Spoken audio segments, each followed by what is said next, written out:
Nú tékkaleikur framöndan, veistu eitthvað hvernig maður tekur á þeim? Við erum reyndar ekki búin að taka neitt í vídeofundi ennþá, en við erum svona aðeins búin að horfa á það og sérstaklega setja áður og við munum sem að setja upp strategíuna í dag og svo klára það allt á morgun.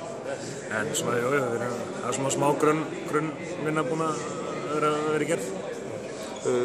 Manstu mikið til þess hvernig að mæta þeim? Nú mætt þeim áður. Já, þeir eru stórir og þungir og kannski ekkert ósvipaðir að mörgu leyti og Frakkarnir sko. En við mættum að horfa kannski þeirra leikskipulag og kerfi á hana og áherslur og hvernig við ætlum þá að bregðast við því. Þannig að það verður allt unnið mest í dag og svo fer yfir á æfingu. En hvernig þegar þið eru varnarmenninu, hvernig undirbúið þið eitthvað fyrir leiki? Eru þið að skoða bara sóknarmennina? Já, við skoðum það langmestu leyti, sjáum hvernig við hlaupa hraðablöpinn og svo náttúrulega aðal sóknarkerfið þeirra og hvað áherslurnar eru og svo þurfum við að velja á að hafna hvað við ætlum að gera til að stoppa þeim. Hvar má tóa í það og svona?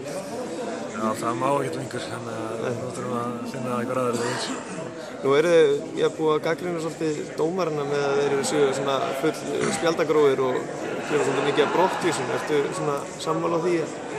Já, sko, það kannski ekkert rétt að gagnrýna þá. Þeir hafa væntanlega fengið bara skipun það að fara eftir ákveðnu línu og þeir reyna að gera það greinilega eins vel og þeir geta, en hins vegar finnst mér að þeir vera svolítið ekstrími í því og einhver sagði að það veri sko margfallir 2 mínútur búin að vera gefnað núna á þessu móti heldur en á síðastu móti sem síður að þeir eru greinilega með eitthvað áherslulega breytingar en hvort maður sé sammálaðið með ekki, það er mínu sjónarhótt er það náttúrulega ekki en við þurfum náttúrulega aðlaga okkur að þessu eftir, þeir eru ekkert að fara að breyta sér Það er alltaf verið að minnast á aldurinn þinn og þú ert nú ekkert að sýna það að hinga til eftir fyrstu 3 leikina að þú sést eitthvað einn af elstu í hópnum.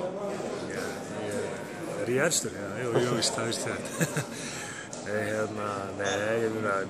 Ég sagði fyrir mótið að ég gef mikið kost á mér í þetta verkefni nema ég treysti mér í þessa leiki og ég liði vel á líkamál og sál og ég veit ekki okkur að aldurinn þurfa alltaf að skipta einhverju máli í því en auðvitað fyrir þetta alltaf að taka aðeins meira í ég veit ekki það en maður getur hjálpað liðinu og þá skiptir aldurinn ekki öllu máli held ég. Svona ein spurning í lokin fyrir Sunnlendinga, við erum náttúrulega með einn aldursforstjóra þar sem ennþá spilandi eins og úlinguna, Sebastian Alessandersson. Heldur að þú náir að spila svona lengi? Nei, ég held ekki. Hann er náttúrulega bara undrabarn og það er bara til, ég tek bara ofan fyrir honum sko. Það sem hann er að gera og enn að spila svona vel og svo bara topp maður. Ég óska honum bara alls hins besta og honum að spila hann til að vera 50 en ég meina allan að horfa á hann gera það, ég ætla ekki að vera á vellinum að því. Bestu það hér.